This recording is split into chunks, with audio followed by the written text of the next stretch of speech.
Students, आज हमारा discussion का टॉपिक है कन्वेंशन फॉर इंडिकेटिंग यूनिट्स। 1960 के अंदर जो मीटिंग हुई थी, दुनिया के मुख्तलिफ साइंसदान इकट्ठे हुए थे, तो उन्होंने 3 तरह के यूनिट बनाए थे: base unit, drive unit, supplementary unit. और इसके अलावा के नंबर को साइंटिफिक वे में किस तरह रिप्रेजेंट करेंगे, साइंटिफिक नोटेशन से कहते थे।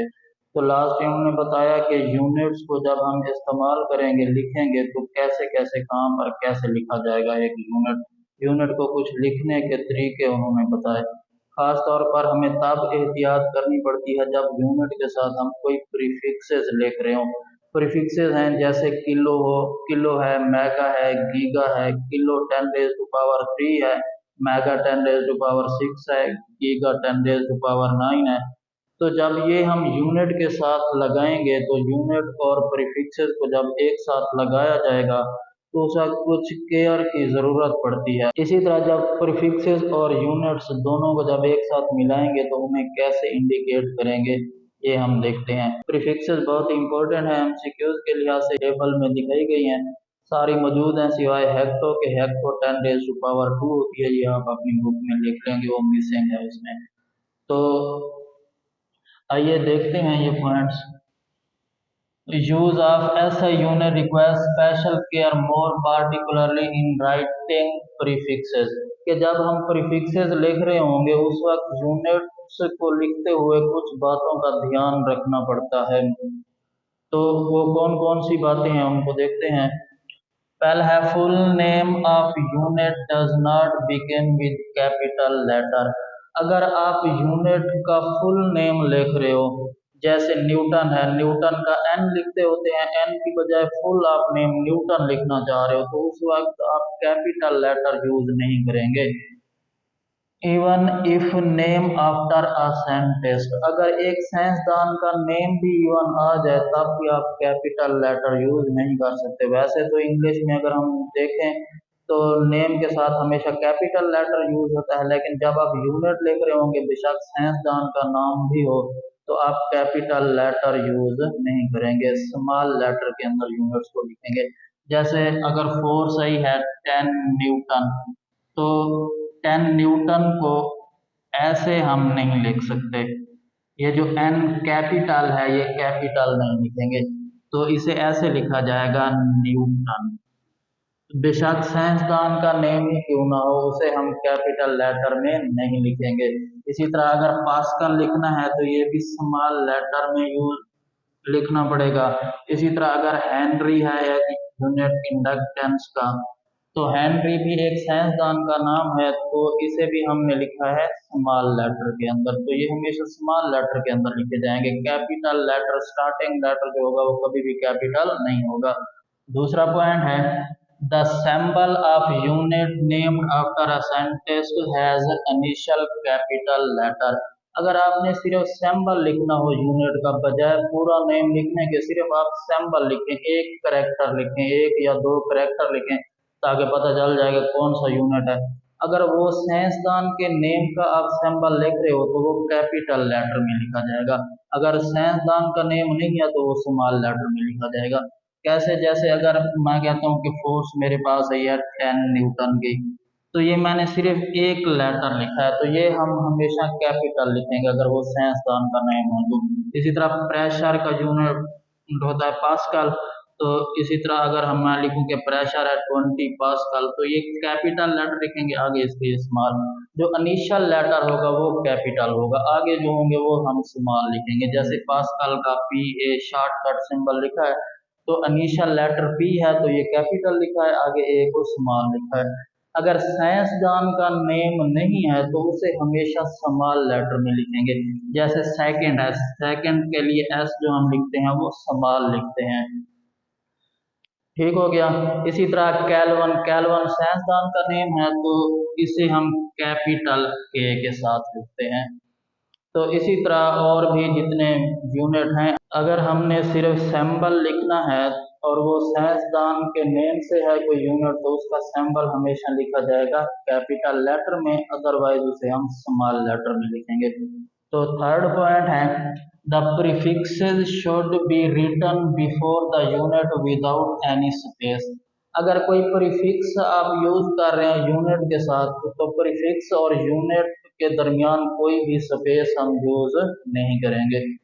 तो यूनिट और प्रीफिक्सेस के दरमियान कोई स्पेस यूज नहीं किएगी। प्रीफिक्सेस क्या है, 10⁻³ जो है वो किलो के बराबर है, 10⁻6 मेगा के, 10⁻9 गीगा के, 10⁻⁻12 पीको के, 10⁻⁻6 माइक्रो के। इसी तरह बहुत सारी हैं टेबल के अंदर है, वो आप देख सकते हैं। जैसे एक प्रीफिक्स लिखी हुई है 10⁻⁻3, 10⁻⁻3 मिली होती है, तो इसे हम ऐसे भी लिख सकते हैं, वन प्रीफिक्स की जगह आ गया मिली को हम ज़ाहिर करते हैं स्मॉल m से, आगे ये यूनिट लिखा हुआ है, ये मिलीमीटर।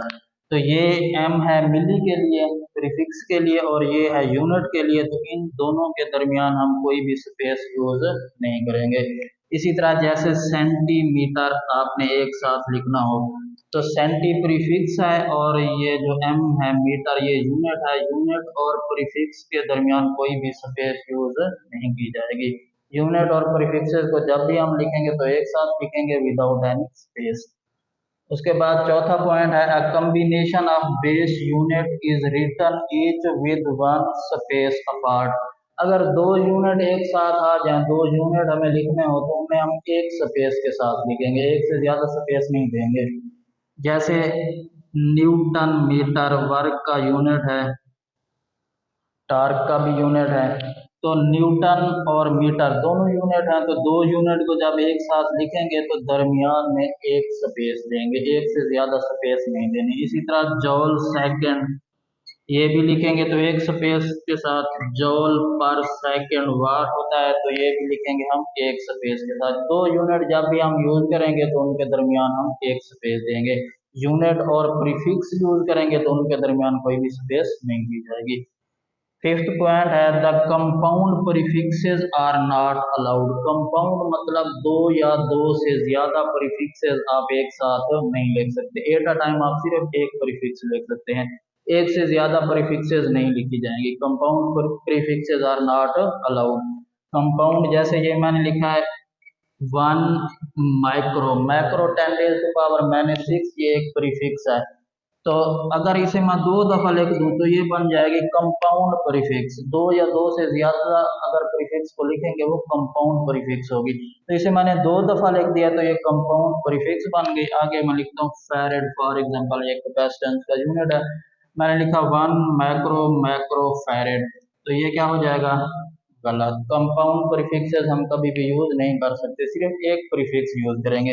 अब मैक्रो क्या है 10⁻⁻6 और ये भी 10⁻⁻6, दोनों मैक्रो हैं, तो 10⁻⁻6 10⁻⁻6 ये बन जाएगी 10⁻⁻12, और 10⁻⁻12 टेबल के अंदर अगर चेक करें तो ये बराबर होता है पीको के। तो बजाय इस तरह वन माइक्रो माइक्रो फैरेड लिखने की बजाय हम लिखेंगे, एक दफा प्रीफिक्स यूज करेंगे, हम लिख देंगे ये वन पीको फैरेड। इसी तरह मैक्रो मैक्रो लिखने की बजाय 10⁻⁻6 10⁻⁻6 ये दो दफा लिखने की बजाय एक ही दफा हम लिख देंगे पीको। पीको होती है 10⁻⁻12, ये दोनों को मिला के 10⁻12 बनता है। क्योंकि हम एट अ टाइम एक प्रीफिक्स यूज कर सकते हैं, इसीलिए हम मैक्रो मैक्रो की बजाय हम यूज करेंगे पीको फैरेड। जैसे एक और एग्जांपल अगर हम ले, पावर का यूनिट होता है वाट, तो मैंने लिखना है 2 किलो मेगा वाट। तो ये एक टार्क, दो प्रीफिक्सेस मैंने यूज की हैं, दो प्रीफिक्सेस यहाँ पर आ रहे हैं, किलो भी एक प्रीफिक्स है और मेगा भी एक प्रीफिक्स है, दो प्रीफिक्सेस यूज हो रही हैं तो ये कंपाउंड प्रीफिक्सेस बन गई हैं। तो कंपाउंड प्रीफिक्सेस लिखना अलाउड नहीं है, तो इसको एक प्रीफिक्स में चेंज करेंगे। किलो होता है 10⁻3, मेगा होता है 10⁻6, 10⁻3 10⁻6 बन जाएगा 10⁻9, और 10⁻9 बराबर होता है गीगा के। तो बजाय किलो मेगा लिखने के हम लिख सकते हैं इसे 2 गीगा वाट। ये गीगा किसके बराबर होता है 10⁻9 के। अगर इन दोनों को मिलाएं तब भी 10⁻9 ही मिलती है। मतलब मेगा और किलो जब मिलते हैं तो ये गीगा बना देती हैं, तो इनको दो को लिखने की बजाय हम एक ही दफा गीगा यूज करेंगे। Point number 6, a number such as 5.0 10 raised to power 4 centimeter can be expressed as, अगर कोई नंबर हो उसे हम दूसरी तरह भी एक्सप्रेस कर सकते हैं। जैसे ये 5.0 10 रेज टू पावर 4 है, आगे लिखा हुआ है सेंटीमीटर, तो इसके साथ प्रीफिक्स आ रही है सेंटी, तो इस प्रीफिक्स को खत्म भी किया जा सकता है, उसकी वैल्यू जस्ट लिख दें। जैसे सेंटी 10 रेज टू पावर -2 होती है, टेबल से चेक कर सकते हैं, सेंटी 10 रेज टू पावर -2 है, तो इस सी की जगह मैंने 10 रेज टू पावर -2 लिख दिया, आगे मीटर यूनिट है तो ये साथ में लिख दिया, तो ये नंबर बन जाएगा 5.0 10 रेज टू पावर 4, ये -2, ये बाकी बच जाएंगे 2 मीटर। इसी तरह कोई भी प्रीफिक्स आ रही है उसे खत्म भी किया जा सकता है, उसकी जगह उसकी वैल्यू लिखी जा सकती है। नंबर 7 है when a multiple of base unit is raise to a power, अगर एक बेस यूनिट मल्टीपल की फॉर्म में लिखा हुआ है, जैसे ये मैंने लिख दिया किलोमीटर, मीटर क्या है, बेस यूनिट है, और के प्रीफिक्सेस है, तो ये दोनों आपस में मल्टीप्लाई हो रहे हैं, तो इसे हम बोलते हैं मल्टीपल ऑफ बेस यूनिट। तो multiple of base unit is raise to a power, the power applies to the whole multiple.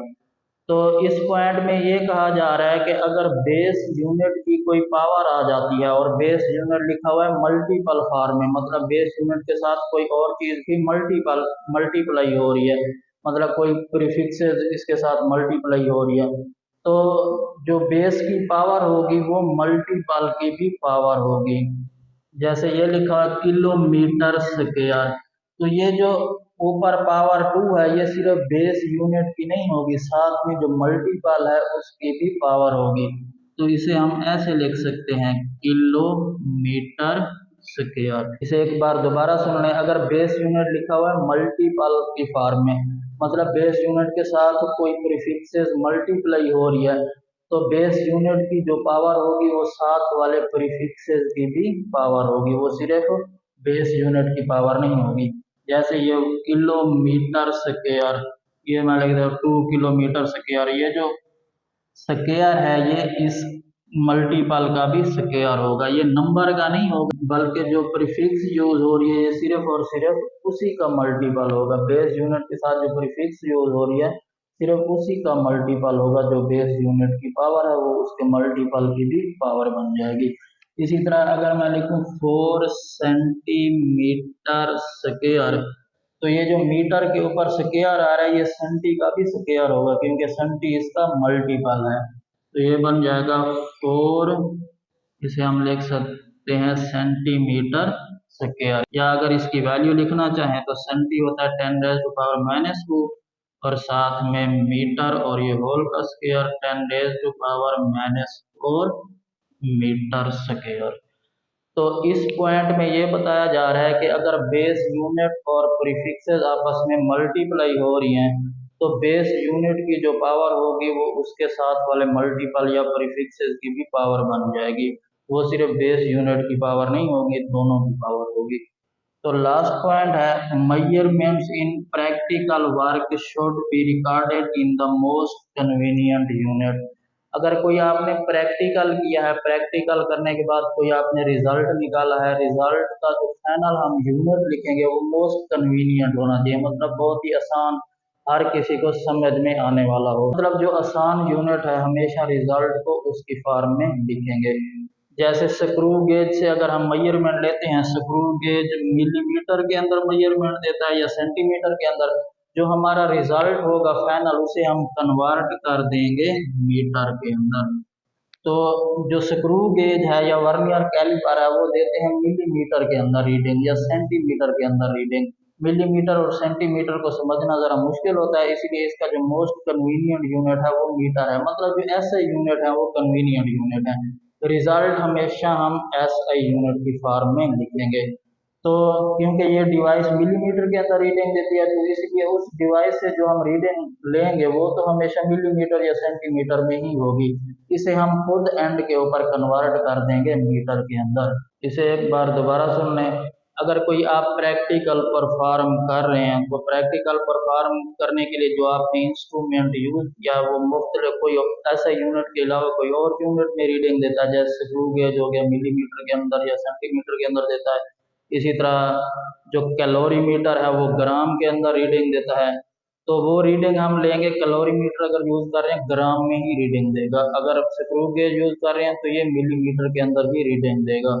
तो स्क्रू गेज को यूज करते हुए मिलीमीटर के अंदर जो भी रीडिंग आएगी उसे हम कन्वर्ट कर देंगे मीटर के अंदर, या कैलोरीमीटर से जो हमने मैथ मालूम किया है वो आया है ग्राम के अंदर, तो फाइनल रिजल्ट जो हमारा होगा उसे हम लिखेंगे किलोग्राम के अंदर, क्योंकि मैथ का जो ऐसे यूनिट है वो किलोग्राम है।